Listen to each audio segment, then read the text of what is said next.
Hello and welcome back to Parley. This prompt was written by Just Rusty. Hope you'll enjoy listening. It's a Supergiant super review retrospective. I called the reviews retrospectives, so it's a retrospective. We did a series of Parley from Just Rusty about the Supergiant developer games. So this was Bastion, Hades, and also Transistor and Pyre. And this is a kind of look back at the idea of looking at a group of work as a whole from a single group or artist, and also specifically at Supergiant. What did we learn from going back through their work specifically? But you don't need to have watched those previous ones for this to make sense. We're going to spend a good amount of time talking about the idea of reviewing a body of work from a single source, the benefits and perils of doing so. The Supergiant Super Review is now to close, at least until Hades 2 gets a 1.0 release, Just Rusty begins. What have we learned? What can be gained in general from viewing an artist or team's work as a whole rather than individual pieces? When's the correct time to do such a review? For me, this seemed like a good time to do the Super Review, as Hades 2 being the first game to receive a sequel coming from a studio typically defined by its variety seemed like a good tipping point. Yeah. I did a similar deep dive on developer Zachtronics games with a friend when they released Last Call BBS, a collection of games which the dev had been working on but didn't think were good or polished enough to release fully, and they announced their retirement from game dev. While that super review showed us someone who was really interested in perfecting a quite narrow genre of programming-based puzzles, Supergiant seems a lot more interested in trying different genres while keeping a lot of similar design philosophy between games. Yeah, I think that that's a great way to start talking about how this can be more useful. Looking at a body of work as a whole, in fact, going even further, critiquing things in general is something I think people are reasonable to, well, critique, to say, why is it valuable to be critical of things this way? Critiquing the way other people live their lives, or, a play you went to. Like, why is breaking it down like this valuable, or is it? Why do the people doing it think it's valuable? I think a lot of people feel like it's kind of guilty until proven innocent, like you're sort of breaking down the joy of something other people liked. You're yucking other people's yum, and for what? There's got to be some big benefit there. Well, first of all, you don't have to be mean. I think that a lot of people's exposure to criticism is literally it's just being mean. It's just people being rude. And so, I mean, let's put that aside. That's not criticism. That's just bullying. I don't know. That's bad. Be nice. It's not that. And so I don't think that critiquing things has any real negative weight on top of it. I think it's a basically neutral activity. So it doesn't have to have some amazing benefit to be like worth doing. But I do think it has an amazing benefit. And I think it has a lot of amazing benefits. And I think the first one is that it helps you internalize the thing that you enjoyed. But that's a lot more about just how to enjoy a weird piece of media, which is kind of a different topic from this parlay. It's related, sure. There are other benefits to critiquing a body of work by a single artist or publisher, beyond the ones we'll talk about here, focus on here. But yeah, anyway, we'll leave those for now. The one that I think is the point here is that another benefit, one of the big benefits in my opinion, is that it lets you see another artist or artistic group of minds thought process through the world of that kind of art. You can see the underlying philosophy that led them through, the journey that they were on. We know, you might not know their full process, but we know that Supergiant made Bastion and then Transistor and then Pyre and then Hades. It's ridiculous to suggest that they didn't make them in that order. They may have thought of the ideas in very general terms in a somewhat different order. But we know from practicality's sake and also from some documentaries, thankfully we have those for some of the Supergiant games, that they did, they made them in order and they made significant changes to a lot of them late in the game. Hades 2 is in early access, and their early access is quite famous for the game is quite fully formed, but they also still make fairly large mechanical changes. So we have a bit of a tapestry of the ideological process that Supergiant went through as they made those games. And I think this is really valuable. It lets you see how other people took their path through the complex and often nebulously rewarding world of art. And so for Supergiant, for example, I mean, Bastion they did really good on the first try. And then you can see that with Pyre and with Transistor, they experimented more. This is not always the path that a studio will take. You know, there's this notorious idea of the difficult second album. You know, after you make your big successful thing, then you kind of struggle to do it again. And in my opinion, you see the real character of an artist or a group in those middle works. Not the first thing, not the things they do when they're all the way prepared, but what they do kind of in the middle. What do they really value?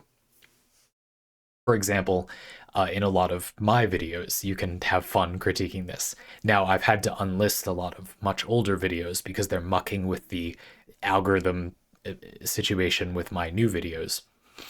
Sure, but you can still see that I'm a person who found videos that did well and got views, but that is, I think, hopefully very outwardly clearly just not what I want. That's not the goal. I don't think that's productive or valuable on its own.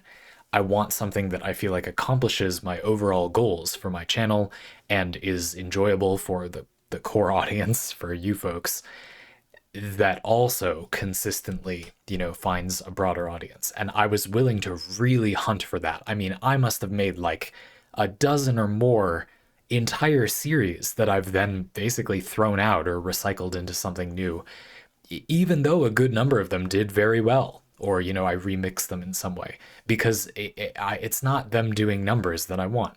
And I think you can see that in, I don't mean to be on a high horse about this subject. It's just one approach. You know, I value different things. Yeah, but I feel an affinity with Supergiant in the middle games there. You can see that after Bastion being fairly successful for their first game, Transistor and Pyre are more experimental, more outside the box, not really resting that much on the success of Bastion. Transistor, sure, it's an isometric perspective game that is a brawler kind of, but with a really weird, you know, being able to switch it into turn-based basically. The build system, as we talked about, super strange, interesting idea, making every upgrade you get be an ability and or an upgrade for an ability. Very cool. Being able to reprogram the transistor. I don't think this is a good idea, but it is an interesting idea, having it be that when you lose all your health, you lose a random function on the transistor. As we talked about during the review, I think that's really bad. Like, that's not a good mechanic in my opinion, but it's very interesting, you know, if you, not to be blunt, but like if you flesh that out more, I think that could be really good. And Pyre is all sorts of weird, right? And so in the middle, you can see they were fiddling around with that stuff. And then Hades, they kind of brought it all home. They developed, in my opinion, good skill at making build systems. And then suddenly Hades, that really clicks. A game that looks much more normal. And I think a lot of people were disappointed in it compared to Pyre and Transistor. Maybe like world building wise or creatively, although I still think it's a lovely game in those ways. Just sure, maybe a little bit more expected, even though it is a pretty interesting twist on like the Greco-Roman underworld. But from a build systems perspective, from a mechanics perspective, ho baby, they really did learn for all that time leading up to it. And so you can see a really unique story. So I was saying I think that's really valuable. Why is that really valuable? Well, you only get one chance to do things your way. Well, you know, you have a linear life, it's for now anyway. And so you only get one chance at a time, and it takes a long time to process one way of doing things. You know, I do a thing where I have not yearly, not seasonal. They're usually about 6 months long, but they're done when they're done. Themes or like focuses, maybe you'd call them. I've been doing this for only about a year and a half now, so I'm on my second or third one, depending on how you count. And one of the things that I was talking about with friends and my partner, people also doing these themes along with me, is basically like how often can you do them as a human? How often can you install new, basically permanent ideological tools in yourself? And I personally feel like it's not very fast. I mean, I don't know, you decide if you think that's fast, but like, I think it's like a few a year, basically. You don't get to try to make your brain significantly different infinite times. You get, you know, 50, let's say, ever, you know, depending on when we die, I guess. That's not. I mean, I don't think that's a lot. It's not none. It's enough to get somewhere, certainly, a lot, but not at all an infinite number. And so, watching other people and seeing the decisions they made, well, you don't know them. You don't know their specific, thing they were trying to improve in their life or whatever. You see what I'm trying to say? You can see what they were trying to focus on and improve by looking at how the games came out. I think this is really useful. This is something you really don't get from a lot of other, I mean, people in general ever. Even a lot of individual artists or people's friends. I think a lot of people just aren't close enough to or don't talk with their friends in a way where they would know this kind of stuff. I would say why not, but I don't know your life. You don't have to. Uh, and more to the point, I feel like you don't get to see this from professionals that much. They would often just not have time or not make it their career to talk about this, which is why documentaries or solo creators who get to waffle about it a lot can be useful if you want to see how other people are doing it. I just think that getting that as a comparison point and then correcting a little bit, ooh, this is what this person's doing, I'll have some of that. And then, I was trying to approach things this way, but I saw them approach things this way, and they're doing it like that, which that seems kind of like a good idea. But I know I kind of like the way I'm doing it. And you can think to yourself and really make decisions about how to move your life around rather than just sort of grasping in the dark when you have, I mean, 50. Again, it sounds like a lot of changes, my proposed number of amount of mental changes you can make. 50 sounds like a lot, but grasping around in the dark and you're spending some of those 50, ooh, that doesn't sound good. I don't think anyway. So it's nice to have some kind of targeting like this. I think it's very valuable. Getting all the way back to the first point that Just Rusty made, I think that it also depends on the type of work that the creator puts out. As with everything, I think that this is going to be about how and why they're making the thing they make, not what they make. That they make games similar to yours is only superficially relevant. There will be just industry tricks. Things, if you're making a platformer and they're making a platformer, then as a game developer, sure, you can learn like tricks of the trade with platforming. But this is no different than being a plumber and finding it valuable to see another plumber fixing up some piping. There will be lots of little tips and tricks that you'll pick up, yes. But I feel like you could get those from most professional plumbers. It can be very valuable. Mario, platformer plumber. Whereas really it's the ideology of the artist that I think is really going to be more useful. How are they making games? Do they value things similar to what you value? Why? How are they doing the thing they're doing? Rather than what they're doing is, I think, much more valuable. You can also, importantly, you can follow that why and how between games, whereas the what might change, but it doesn't really matter from a deep down artistic perspective. I think people get really caught up in these more superficial details of a piece of work when really, I mean, unless there's something you don't physically enjoy about operating a certain kind of game, I would even go so far as to say I don't really understand why people don't like some genres of game. Like the good examples of that genre, I think when you break it down, it doesn't really make sense that people wouldn't like those. Like maybe they're unfamiliar with them or uncomfortable with them. It's not a leisure activity, so it takes them longer to get into. But to say you do or don't like a whole genre, I mean, it's like when people say, I don't like vegetables. It's like that would be quite remarkable. That's a pretty huge category of food that you're saying you don't like every single version of every single one of those things. It's basically guaranteed to be not true. Like that's not true. You do like vegetables. You just haven't found, the preparation or the ones that you like.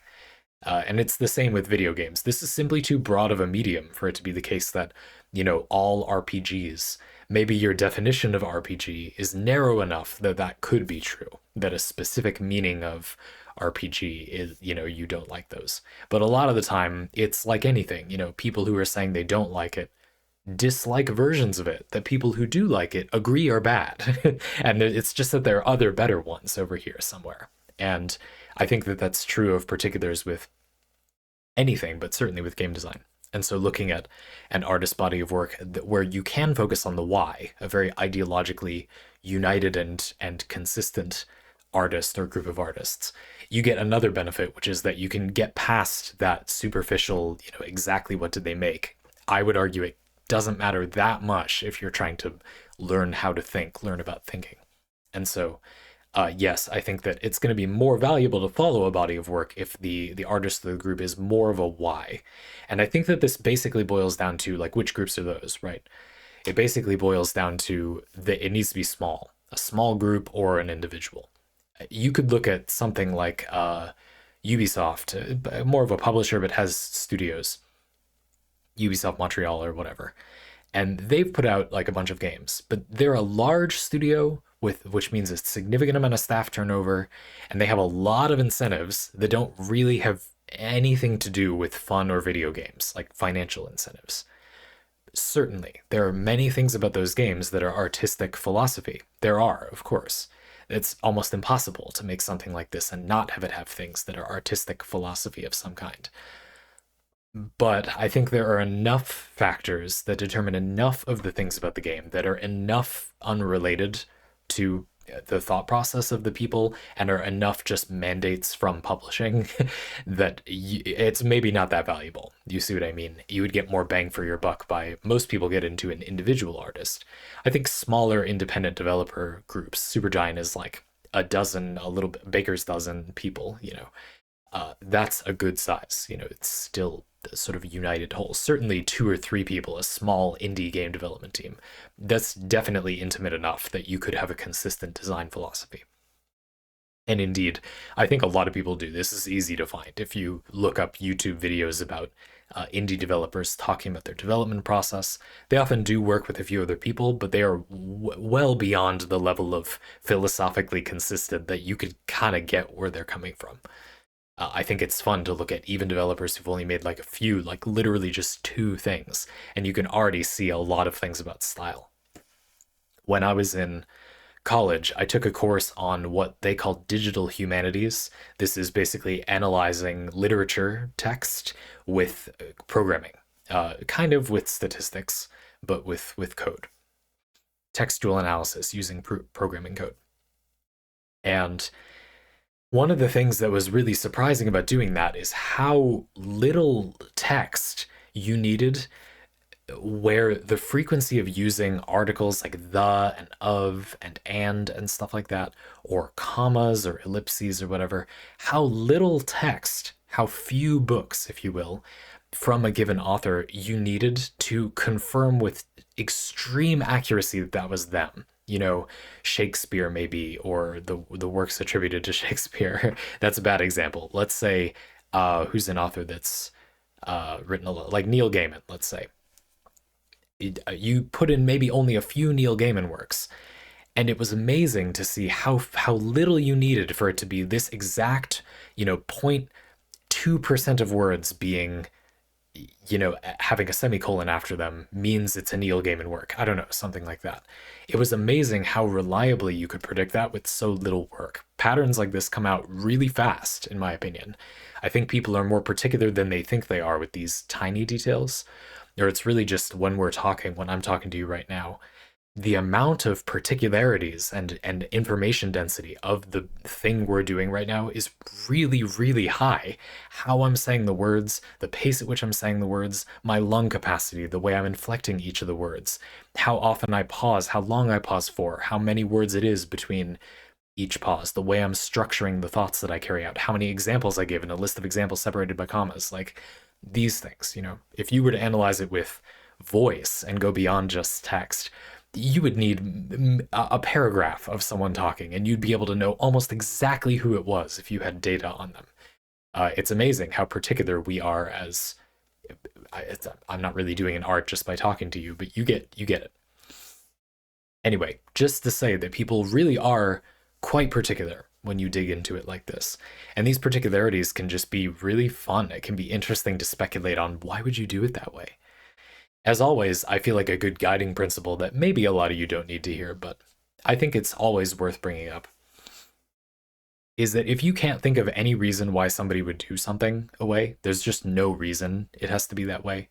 You can't think of any reason. I mean, there is a reason.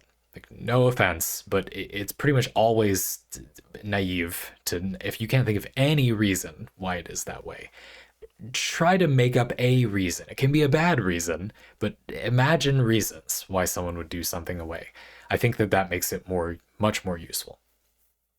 And that, yeah, you don't have to like the reasons, and you're probably wrong. It probably isn't that reason, but at least imagining, why would it be done this way? What could be the perceived benefits of doing it this way? Even if maybe they're wrong, maybe it isn't actually beneficial to most players that way. We and they both don't know, but why did they choose to do it this way? Why might one choose to do it this way?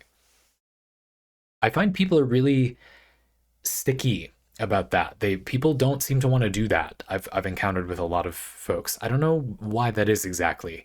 You're not putting words in their mouth. You're not assuming you're not doing anything wrong by doing this. Like, it's okay to imagine why, a person has done a thing in a certain way. You're not putting words, I mean, don't put words in their mouth. Admit that you don't know. Sure. But then after that, it's like there's no harm here. It's good to learn by imagining why someone might have chosen to do it that way. It will make you better at reasoning through things. Okay, specifically talking about Supergiant. Now, I do think it's worth bringing in the idea of context as we go into a specific example with Supergiant. The idea that the context of each game it makes them good or better or different.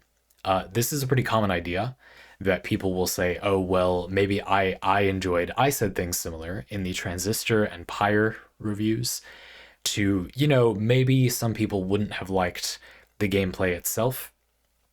I think Transistor's like moment-to-moment gameplay controls a little, and in Pyre, I really enjoyed pretty much everything about Pyre, but a lot of people bounce off the very unique gameplay loop.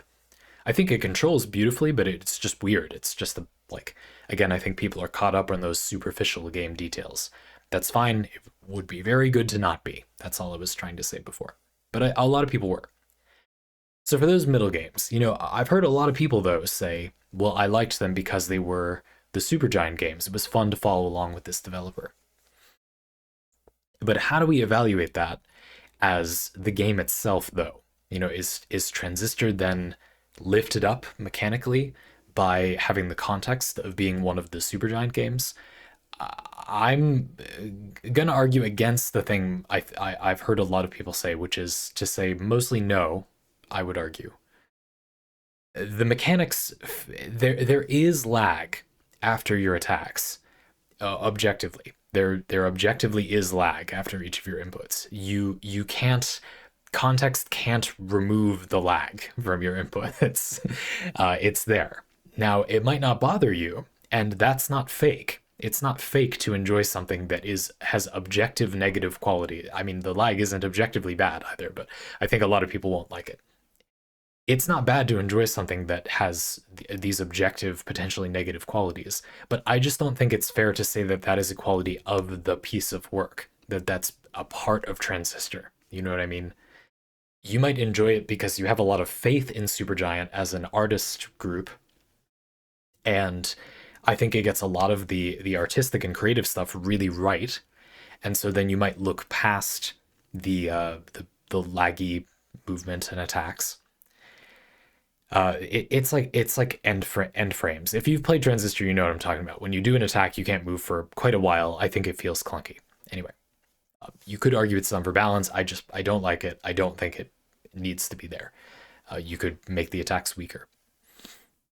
But they chose to do it, and the fact that you have context for the rest of Supergiant's work may mean that you are primed to enjoy the other parts of Transistor enough that you're primed to overlook the laggy inputs or after an attack. And so is that part of the game? You see the area has gotten somewhat grayer. Kind of feels like that is a little more a part of the game. I mean, if the other parts of it are really good, maybe you look past this other detail.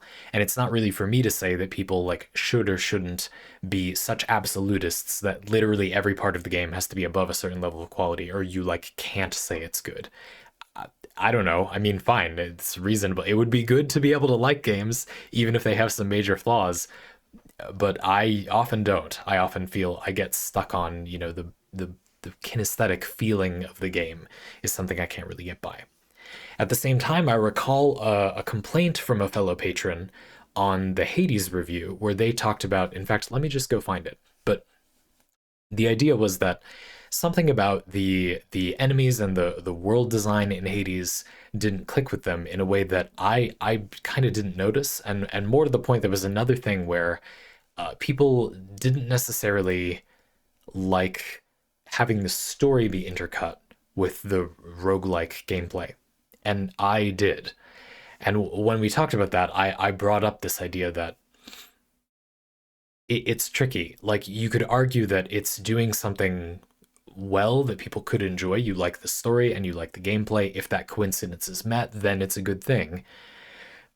But trying to be a little bit more objective, I feel like it is at base actually a negative thing because it's a way of telling the story that means it must get in the way of the gameplay. It's not a way of telling the story that inherently isn't in the way of the gameplay.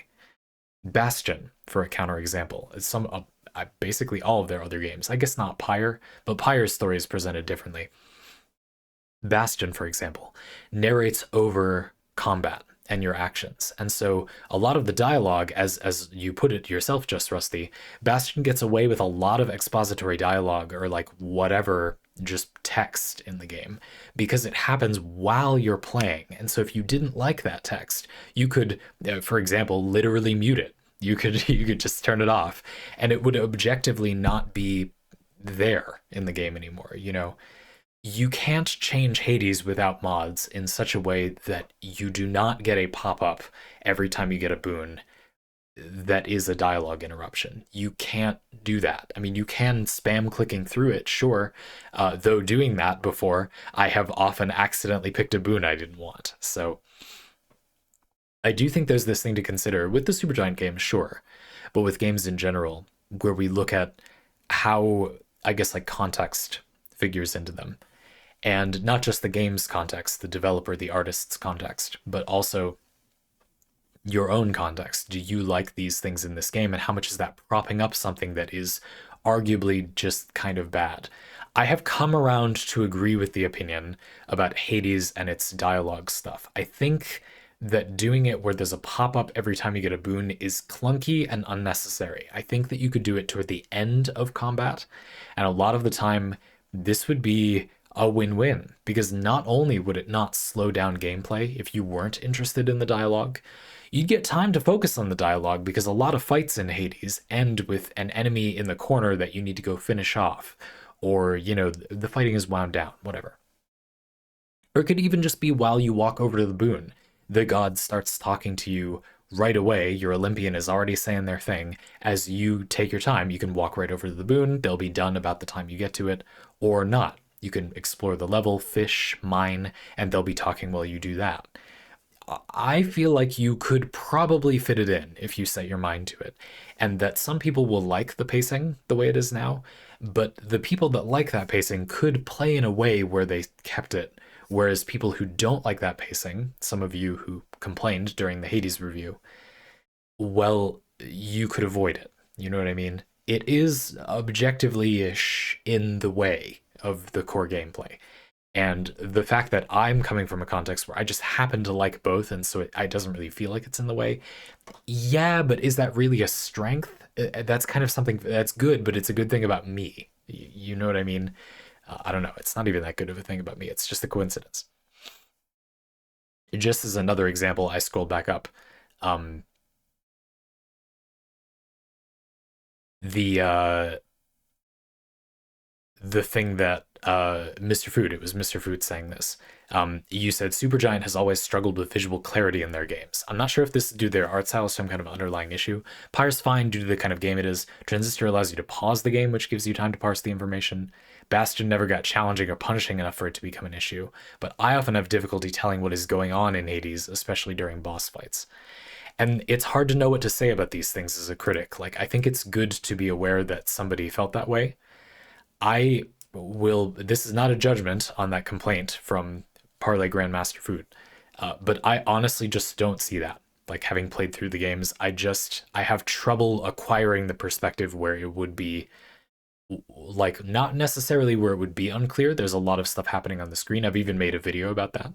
But I just don't think you need that video is about how you kind of don't need to know what's going on the screen exactly, or that a playstyle where you try or need to manually avoid attacks is very heavily punished by sure their art style. But I just don't think that like the game's design accounts for that. Like the game is I think designed for you to take hits that way. Now, if your opinion is that feels bad, that's not wrong. That can't really be wrong. You know what I mean? I'm not sure what to say. If you ask me, well, but if you break it down like that, Zandy, is it good that difficulty comes from a lack of clarity to the player? No, if it was on purpose, but if the result is enemies that look really cool and it is not the least clear ever, and you're designed to be able to take some hits, yeah, I personally think it's a gray area. And I can at least acknowledge, well, for some people, yeah, like there is objectively a lot of stuff on the screen, sure. And it not being a problem for me is maybe more complicated than just we have different tastes in visual design. It's probably a little more to do with playstyle. Again, the entire video I made on this subject, visual clutter kind of not being intended to be read through a little bit, but that doesn't necessarily mean it just gets a pass either. Indeed, there you could argue it has some weird balancing consequences. Another thing I talked about in that video. So it's tricky. I mean, I think in the Supergiant games you can see that they feel that way a little bit. You know, I think if you play the games the through the a path of least resistance that they provide, then it works out. But it's hard to say as a player who has a lot of affinity with doing that with games, exactly how accessible that's going to be to a lot of people. You know, I've seen a lot of people who had a ton of trouble with Hades or Hades 2 so far. And like many other games, it's often that when you look at the play style they approach the game with, it's kind of a different complaint than a lack of visual clarity. I don't know that Mr. Food particularly had that much trouble with Hades, but I've heard a lot of people that said they did, and it looks to me like they were trying to play in a way the game doesn't say it rewards in any way, but that was just sort of their assumption. Or the most memorable game I've ever played like this was Lies of P. Lies of P is a game in the tradition of games like Dark Souls, Sekiro, Bloodborne. These are games where you've got a certain third person camera angle and you're doing the dance of death with the enemies. You have a dodge and you can hop back and you're doing footsies and spacing, and your attacks have a good amount of wind up a lot of the time. It's often hard to do any damage without committing to some longer animation. Transistor's end lag on its attacks is saying hello, but this is a game that is really designed around that, which is why I think it isn't that good in Transistor. It's not designed around that, in my opinion.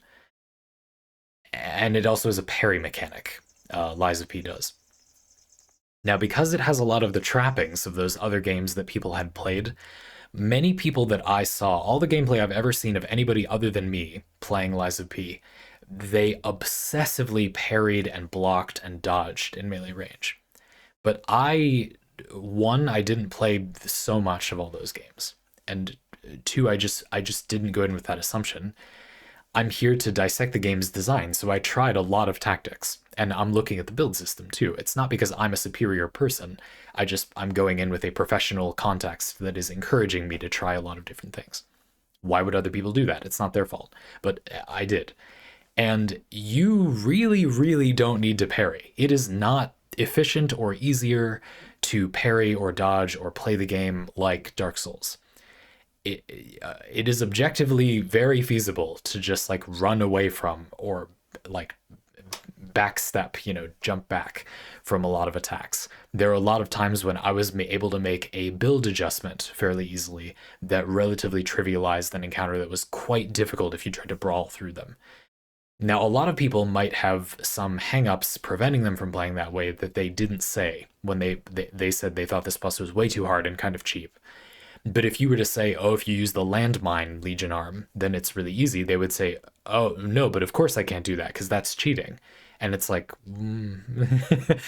okay, I mean, if you'd included that, I would have understood what you were having a problem with a lot sooner. Yeah, objectively, if people can do basic things with the game's mechanics that allow you to get past the encounter, I don't think there's necessarily a difficulty problem there. And it's more that the assumption people have going into the game, the context going into the game, leads to people not doing that much. And maybe you could argue the developer of Lies of P could have called to that more, indicated that you like don't need to hardcore parry everything. Or maybe they themselves don't even fully know. They did judicious playtesting, but all the playtesters have played Dark Souls, and so they all played the game that way, and they weren't aware just how completely you can avoid using those mechanics if you aren't so inclined. And there are plenty of bosses where I don't think I've been that good at these games. But these tactics, I killed several of the, level or whatever you want to call them, like chapter bosses on the first try, going in blind. Not because I'm an elite gamer, I'm not. If you've watched any of my Twitch streams, you know I'm like, if anything, below average at a lot of these games. But it's because the game gives you a lot of options for different strategies. And I think people who had a lot of trouble with these either didn't know they could switch them up like that, or they had some semi-conscious reason why they had decided you just can't do that. You're not allowed to do that. That's okay. But I do also think it's fair to say that the game's context that's more about the game's context than it is about the game itself. I guess that's my 2 cents, literally my $9. Uh, um, and so the reason I bring this up is just that with the Supergiant games as a whole, I know for me this was a really interesting series because I changed my opinion on Transistor, for example, a lot when I replayed it. I think it's a more mechanically clever game now that I have more context for build systems in the industry. And I have a lot of admiration as I've played through the Supergiant games for how ahead of the industry they are in terms of build systems. I think Pyre has some of the better skill trees ever possible. They're so tight and dense with detail, and your build feels incredibly meaningful, but it's so few pieces. You almost couldn't have less pieces than that. It's great. The idea of having the functions be both abilities and or upgrades in Transistor, and then I really wish they did more with looping the game because then you get the functions again. So you can have, oh yeah, the game design rumblies coming out of my stomach. You could have the same function multiple times with different upgrades, or have a function upgrade itself. That kind of thing. Use the function as an upgrade and as an ability, or even multiple of those if you get the ability 3 times. A game with that build system that just goes a little further so that you're looping through it and you get those upgrades multiple times over would be magical. Like we got to do that. You got to do that. Not again, no offense at all. That's not what they were going for with Transistor, but that would not be hard either. Like if you're a game designer listening to this, you should really make that. That would be awesome. It would be dynamite. If you can make a good, elegant build system and have the abilities also be upgrades, and then you can get multiple copies of them eventually somehow, I really think there'd be an interesting build system there, especially with limiting the number of actual abilities to 4 or a small amount like the function has. Make sure that you preserve opportunity cost, basically. But that's so good. These ideas are great. And you can also see some things where I feel like they didn't iterate that much, or it's interesting that this has been in every game, but they fiddled around with it a little. And it's funny how some of the results I feel like went better than others, or are more fleshed out than others. Basically, all of the games include some kind of, you get a bonus for enabling this, usually experience or something, but the game is harder in response. The Titan stars in Pyre, there's this like overloading mechanic in Transistor that I forget exactly. That one is particularly weird to me. Bastion, it's more having these, there are difficulty modifiers, the god things, but also some of the upgrades, the liquors that you can get, give you negative modifiers as well, which isn't a thing that's in the Supergiant games that much. Corrupted modifiers, you might call them. And then in Hades, of course, we have the Pact of Punishment. I think a big step up, basically build crafting your own difficulty. Pretty interesting. And the Pact of Punishment has been evolved for Hades 2 as well. Though I do really like the OG Pact of Punishment. This is still similar. So if you liked that, I think you'll still like this. But anyway, it's interesting. The result is a set of games where you can see, yeah, a lot of common ideas, but even then they iterated. You know, the difficulty buildcraft thing in all of the Supergiant games is different each time. They took a different approach each of the times. It's really interesting to see Hades to Hades 2, like subtle reward economy differences as well. Things like when you get a resource from killing a boss in Hades 2, what those resources are for is slightly but importantly different than what they were for in Hades 1, and how you get them is like slightly but importantly different than in Hades 1. I think that's very, very interesting. When you play, I think it's a very positive change in my opinion. I think you'll like it. And it's like unlocking weapons doesn't at all feel like you need to, grind difficulty or make sure you don't pick weapons in the wrong order. But then it's upgrading weapons that feels like you get a reward for your difficulty. They really finely tuned that little part of the game. And I guess that's what I have to say about talking about the Supergiant games in general, most of all. I feel like Hades is a great game to have had, because in Hades 2, we see a developer that wasn't always experimenting finally get to take basically the same systems and kind of iterate again. And I think it's those things that are, if you haven't played Hades 2, going to be the most impressive to you when you play Hades 2. The Keepsake cabinet, and the what was the Mirror of Night and is now the tarot card system, the Pact of Punishment, its new iteration, the reward structure for upgrading weapons with materials from bosses, like stuff like that. Those things that are the same system as in Hades 1, but the details have been changed, are solid gold, like amazing design, really, really incredibly well designed, I think. And it's because all along I feel like this developer was doing these experiments, and I would almost say maybe went a little too far.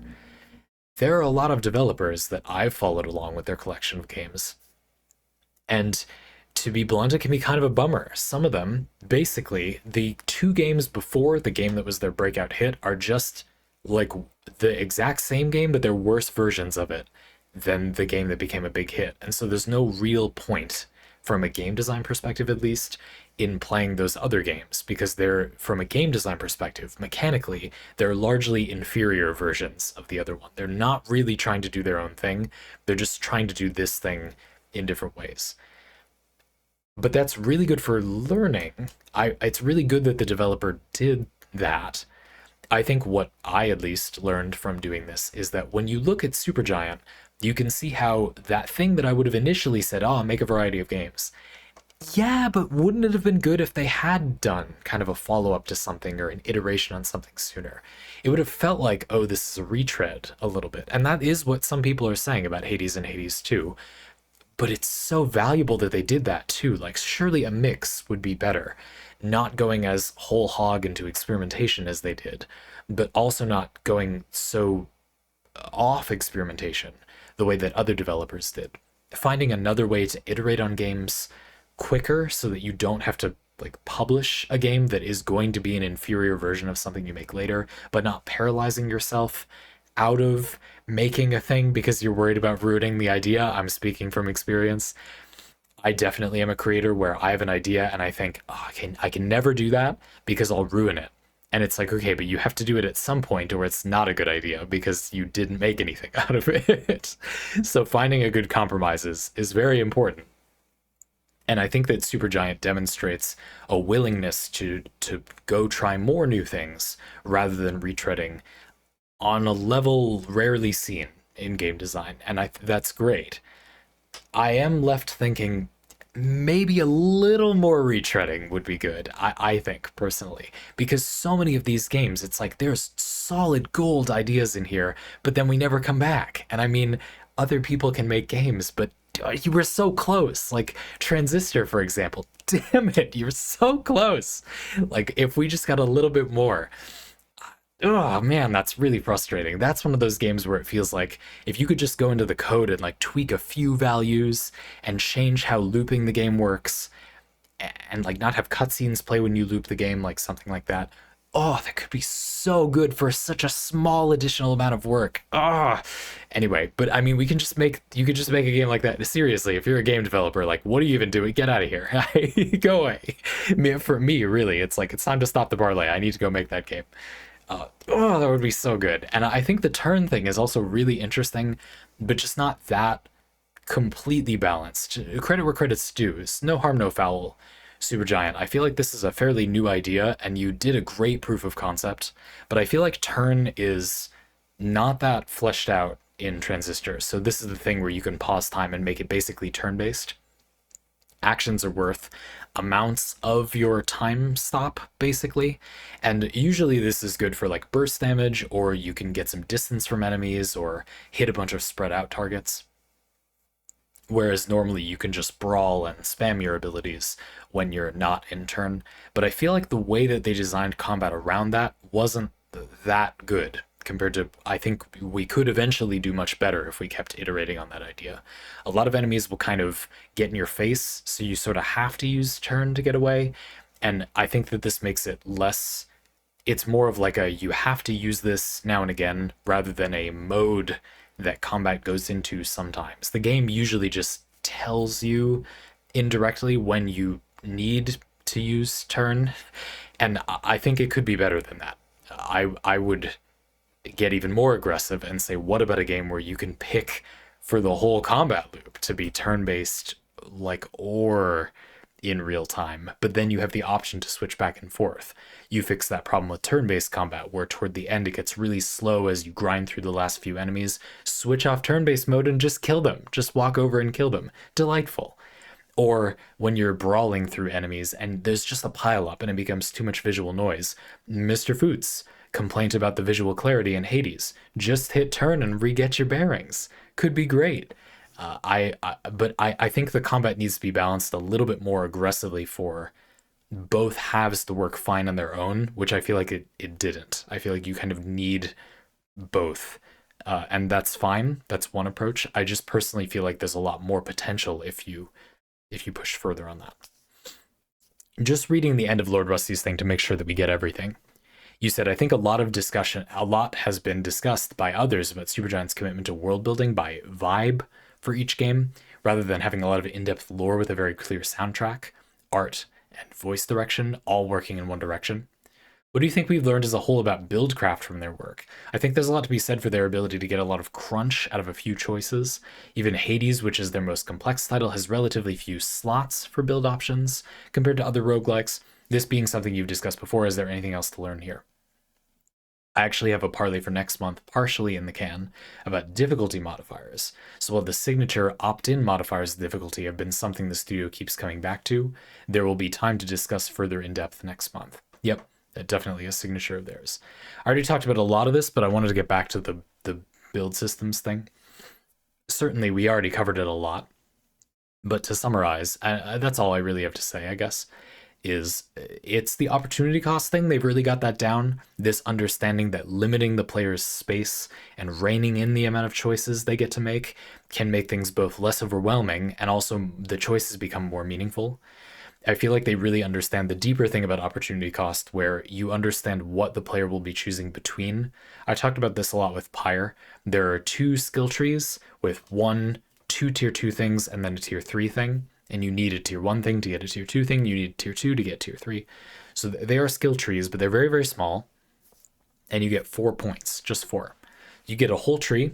You can get 1, 2, 3, skip the other tier 2 one, and then get the tier 1 thing from the other tree. Or you can go tier 1, tier 1, tier 2, tier 2, your choice of 2 tiers.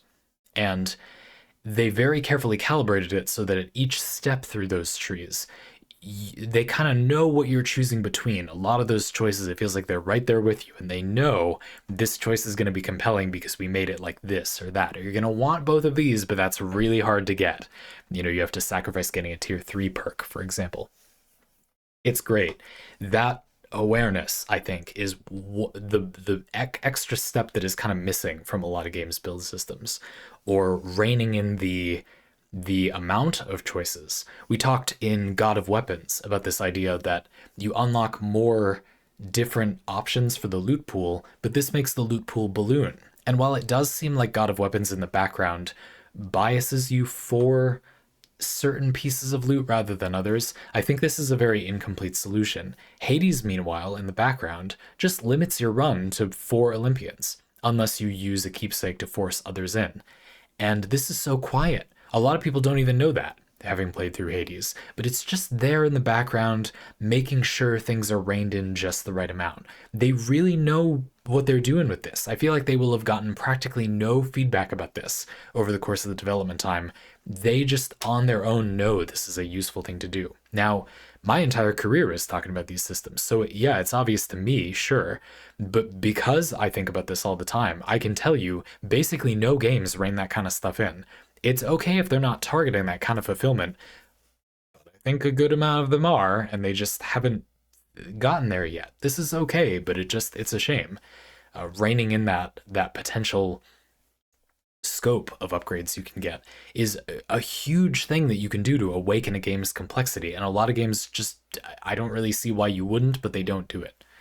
I've seen some really interesting solutions. That could be, you could do a whole parlay on that, but I feel like they have done a very good job with that in most of these games, like limited amount of space and intentionally limiting the scope of stuff you can get to make it both less overwhelming and also more compelling between options is huge.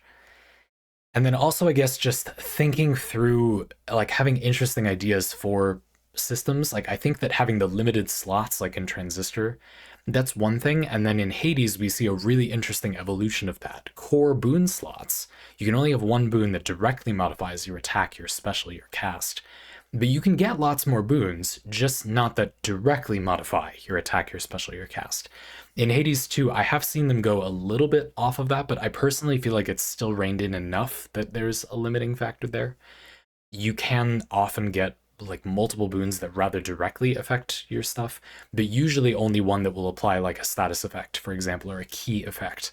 And the other ones will kind of just magnify, your cast is the big one, really. But Milenoi's cast is much more of a key tool than Zagreus's cast, so I think that's reasonable. And again, they've still reined it in a little bit. There's a judicious use of the amount of stuff in your run, and even the ability with the new change to there's no more call boons, and now instead we have Seleni's moon boons, whatever you want to call those, which you don't even have to add to your run if you don't want to. They're really good, so you might want to.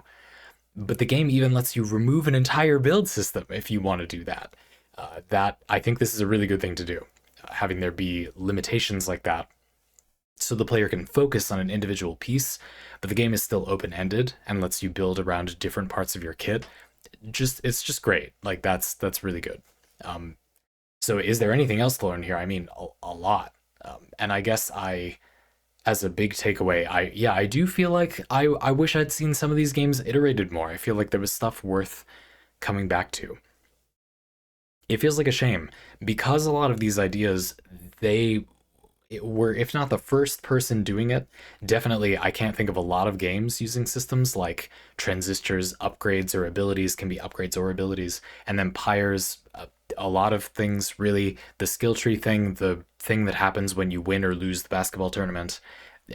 I don't want to spoil too much. The pyre mechanics in general, because a lot of these things are quite new or relatively unexplored. They might be in other games I don't know about, but relatively unexplored. I think that's fair. I feel bad. It's like it's really great that they explored those areas, but as a result, we kind of didn't get to go that deep on what I think are really great ideas, really amazing build system ideas potentially. So what makes me more excited is getting people out there to develop stuff bouncing off of those ideas, because it really only gives us the full value of all that creative work they did if we dig into them more and, evolve and explore those ideas more. So I don't know, I guess that's the biggest thing I learned, is just this is a real poster child for the value of following an independent developer, even more than specifically liking their games. To be blunt, I think it's kind of a drag if you're overly hung up on whether you like the individual games. That might sound ridiculously academic of me, but that's honestly how I feel. Because there's so much to be gained, as a developer at least, from looking at these games and saying, ooh, what could we do more of? How did they approach it this way differently? That lack of iteration on an individual idea, oh, that's so valuable, but it means they didn't get to kind of go back a little bit. How can we do something about that? There's a lot there. So just a really fun series of Parley. Just Rusty, I hope you enjoyed them. I had a lot of fun with them. In particular, replaying Transistor, and I've started replaying Bastion as well. Has been very interesting. I learned a lot and find myself even more excited about them as games, even though I like them a lot less than I remember. Bastion is holding up okay. Yeah, as you said in the Bastion review, it's amazing how much they got right, if you will, on the first try. Good enough to feel really fun on the first try. And then how, after their first game was already well ahead of many developers' third game, they then did not continue growing from there and instead just experimented even more. And then it was really only Hades and Hades 2 where we see them kind of honing instead of innovating, which I think is really interesting. It's still very innovative, but really, really cool. Gold mine of stuff to talk about. Folks, if you want your own Parley like this one, you can get that using a link in the description. We'd love to have you with us. It can be about anything. You don't have to write a whole prompt like this. Actually just added a new feature where I've written a few prompts as samples. So if you want to use your Parley slot, if you want to support the channel, but you don't want to have to come up with an idea every month, I have ideas for you. They might give you your own. It's just a podcast. You can nudge in the direction you want. And if you want to ask for something specific like this, you absolutely can.